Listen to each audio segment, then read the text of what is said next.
Encantado de tenerlos esta noche. Tenemos un gran privilegio hoy porque vamos a tener una excelente tertulia literaria después de un par de meses de receso.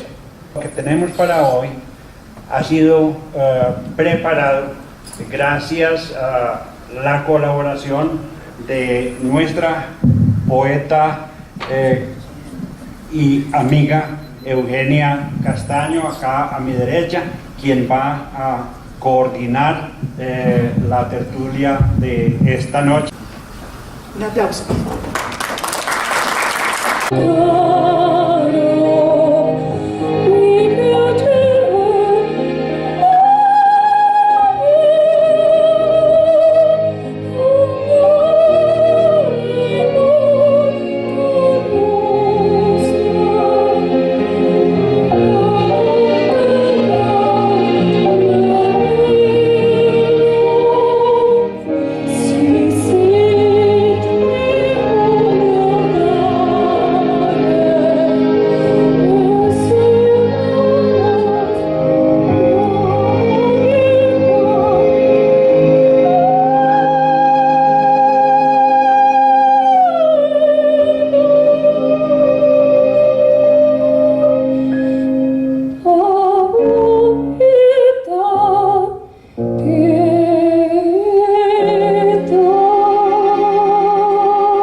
Las veo llegar sostenidas por el hilo de la vida, con sus miedos tejidos sobre el lienzo. A media plaza exhiben cielo, montañas, caminos bordados de recuerdos, donde habitan sus hijos como puntos grises perdidos en la noche. Madres retoman el lienzo bordado, son caminos de recuerdos, respiran, sollozan las verdades del silencio, de voces con etiquetas falaces. Madres reunidas, punto a punto, reescriben los senderos, reunidos, madre y lienzo, imaginan pasos vivaces dejados por sus hijos. Ellas se toman de las manos con marca de piedad en los dedos, aglomeran rezos de regreso a la vida. Ellas lo saben, son tiempos falsos de espera inútil.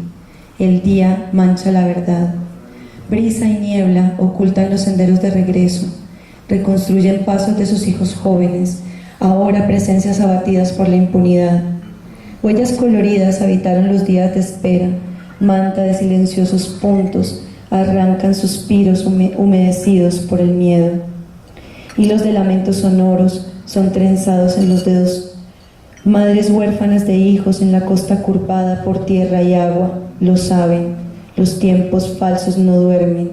Tierra arada, con trofeos en manos de héroes, con ropas manchadas. Nadie las consuela, ni el rostro inerte de sus hijos abatidos. Son parte de las listas de numerosos cuerpos en las filas de la muerte. Gracias. Y el escritor Marco Polo Salcedo. Un gran novelista que tengo aquí a mi lado. También lo quiero mucho desde cuando estaba, ambos los quiero mucho. Cuando estaba en España, leía sus libros, estos amigos escritores me mandaban sus libros y entre ellos Armas de Juego, que es un libro que vale la pena leerlo, más en nuestra actual situación de proceso de paz. Marco Polo es un escritor de gigante, Huila, sabe muy bien la realidad nacional, la conoce pues desde niño, es un abogado de profesión y escritor por vocación.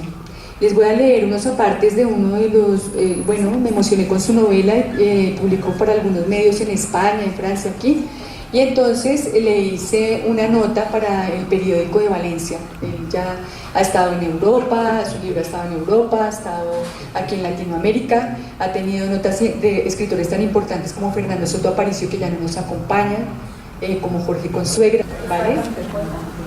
Marco Polo Salcedo, escritor colombiano, abogado de profesión, con su novela Armas de Juego, novela que a través de la vida de sus personajes en un pequeño pueblo de Colombia, cuyo nombre hace gala de grandeza, Gigante, y el otro Garzón, acarreando en esas experiencias de dos hermanos, en especial uno, Milione, quienes se van convirtiendo en hombres en aquel lugar donde confluyen la inocencia y la pérdida de la misma.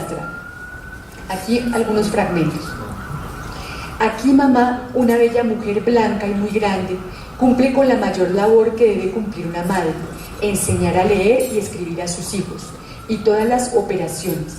Fuera de enseñar a pintar, cantar o declamar y rezar la salve y las oraciones de rigor, son necesarias madres profesoras antes de enviar al infante a la escuela pública. Orgullo es tener una escuela en la casa y otra enfrente. Otro párrafo que llamó mi atención en ese entonces. Así suene a pecado, te repito, eres mi necesidad. No te pido que me respondas ahora. ¿Quieres abrazarme? No, no creas que voy a besarte. Solo me acerco a tu oído para decirte. Solo déjame que te lo diga, déjame desahogarme totalmente. Sé que sientes lo mismo que yo. Dime, ¿podemos ser novios? Aquí los dejo con Marco Polo. Bienvenido.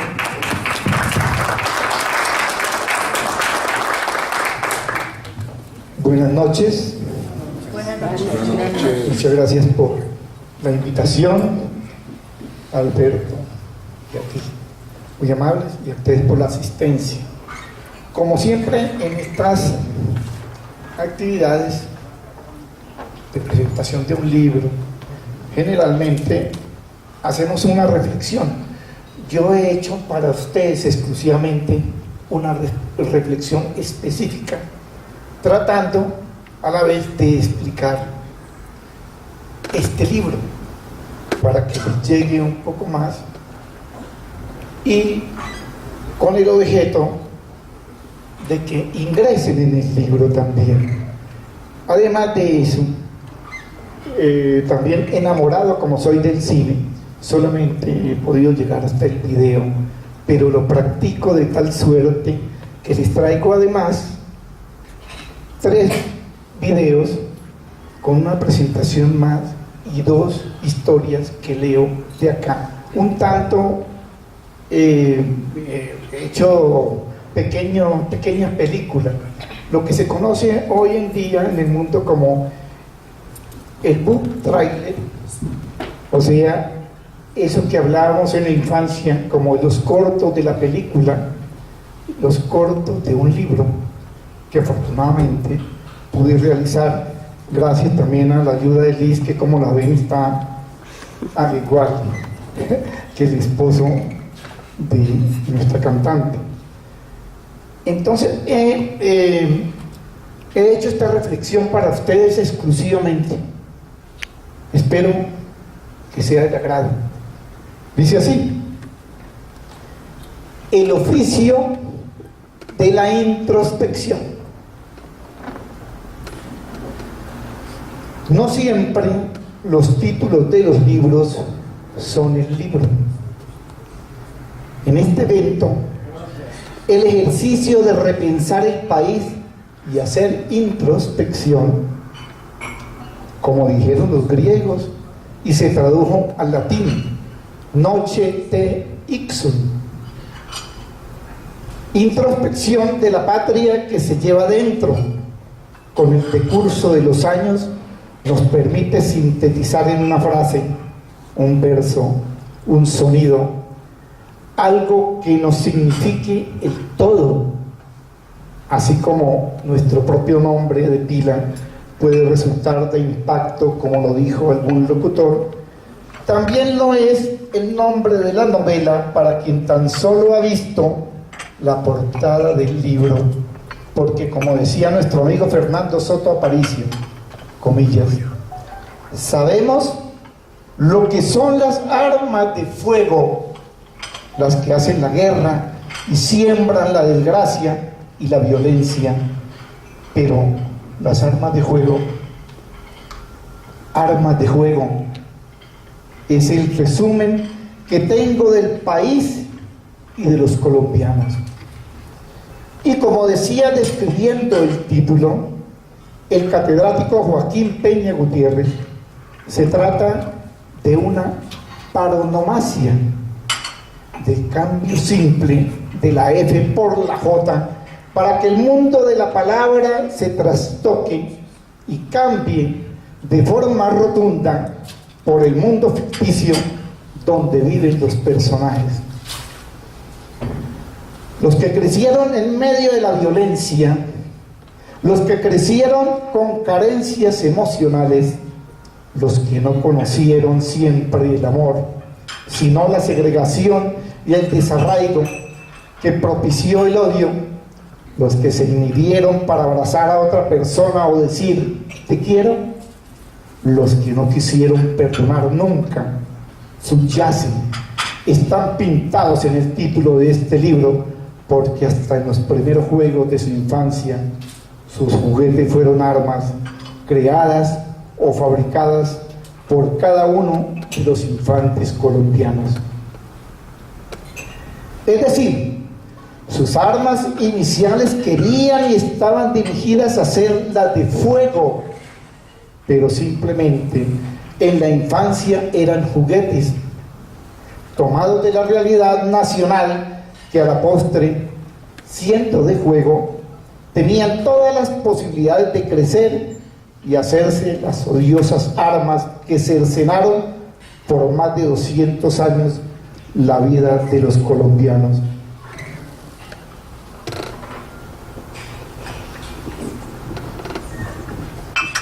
Pero las armas de juego no se quedan allí. Se hace un libro con toda la memoria histórica posible de los años en que comenzó a formarse el grupo guerrillero más notable del país, que hoy pretende firmar la paz. Como novela, los personajes sienten que en su cotidianidad se atraviesa la muerte, el odio, el desarraigo y el abandono, que las experiencias deben ser las que cubren la falta de ilustración del infante. Desde sus años más tiernos los personajes deben ir explicándose las sensaciones y los dolores de la carencia. Y la vida sigue, y los personajes se aferran a ella para procurar crecer con el mínimo de seguridad que da el desamparo.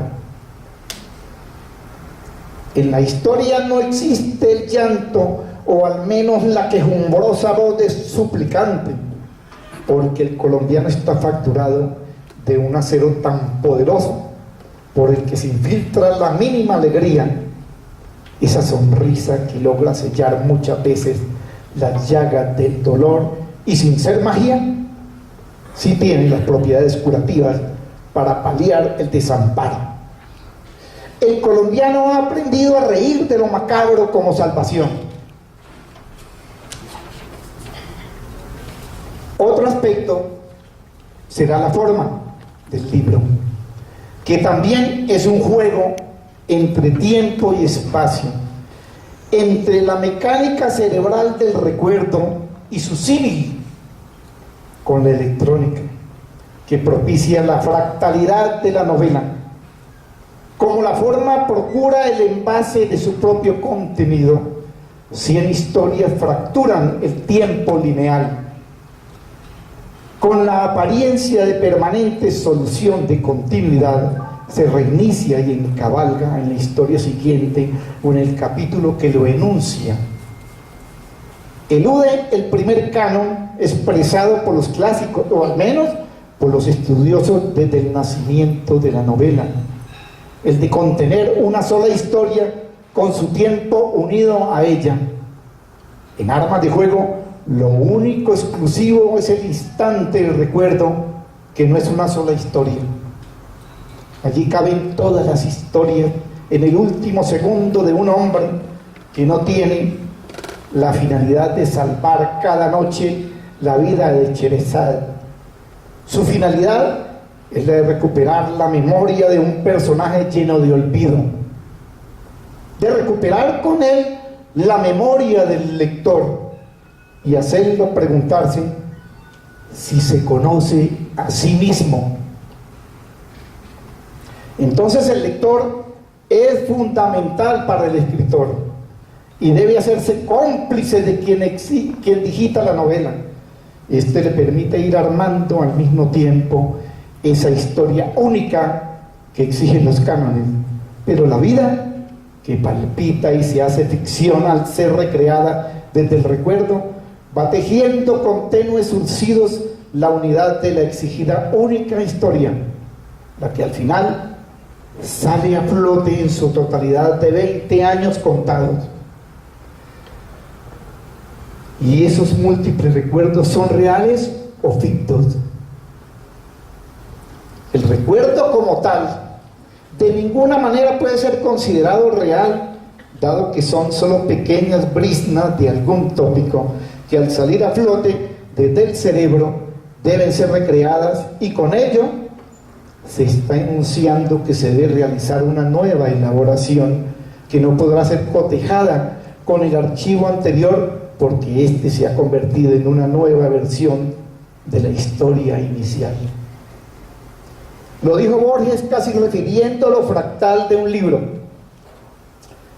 Comillas, somos nuestra memoria, somos ese quimérico museo de formas inconstantes, ese montón de espejos rotos. Luego lo repitió nuestro primer Nobel al admitir que, comillas, la vida no es la que uno vivió, sino la que uno recuerda, y cómo la recuerda para contarla.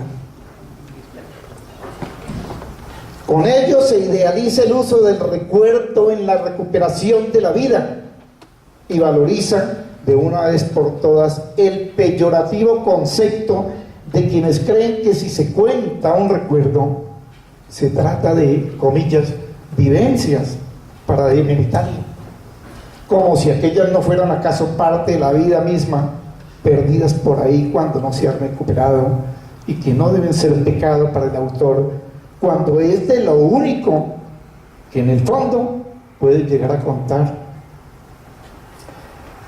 La masividad de las redes sociales ha permitido, en cambio, negar la importancia de la introspección, como si el conócete a ti mismo fuera lo banal y no las falsas noticias que distribuye el Facebook, dotado de una irreal igualdad al que opinan.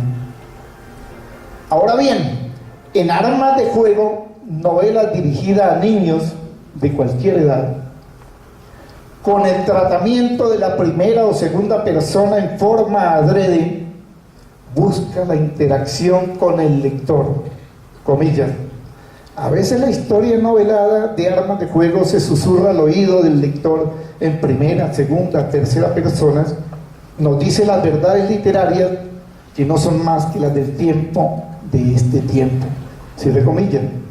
Dice de la novela Jorge Eliezer Pardo, y con ello solo se busca la interacción con el lector, la de llevarlo dentro de sí mismo, y se lo toma de la mano y se lo hace parte de cualquiera de los personajes, y cuando asumen la historia como propia, sin dar solución a todo el asunto, le permite discernir sobre lo que está leyendo, que es sobre su propia vida. Comilla, no es un libro facilista, de esos que se contentan con una anécdota llana y aséptica sociológicamente. No, es un libro digno de leerse por cucharadas, un fragmento, cerrar el libro y hacer una reflexión. Ahí está el sentido de la buena literatura. No avanza rápido como tantas novelas guión, no te atrapa con datos escondidos, juega con todo: lenguaje, palabras, estructuras, tiempos y gemelos, novias y amantes, asesinos y bandidos. Y culmina así la nota de Pardo. Armas de Fuego, un texto para largos viajes y lentos amaneceres, porque la intención es permitir al lector ingresar con el autor en las peripecias y dolores del libro, que son las mismas suyas, inducirlo a su autovoyerismo, para que participe además de la vida interna del libro, y para que a la usanza griega haga la catarsis o realiza ese noche de Ixun, el Conócete a ti mismo, que sanará las heridas comunes de los colombianos. Es un libro para la paz, para considerar la desaparición del otro y perdonarlo al final, para recuperar la fe y tender la mano sin permitir el olvido del pasado, que nos aporte las raíces para el presente, las que nos permiten descartar lo banal del siglo XXI y nos quite la ilusión de que una sola frase en el Twitter nos está dando el estatus de filósofo. Muchas gracias. Muchas gracias.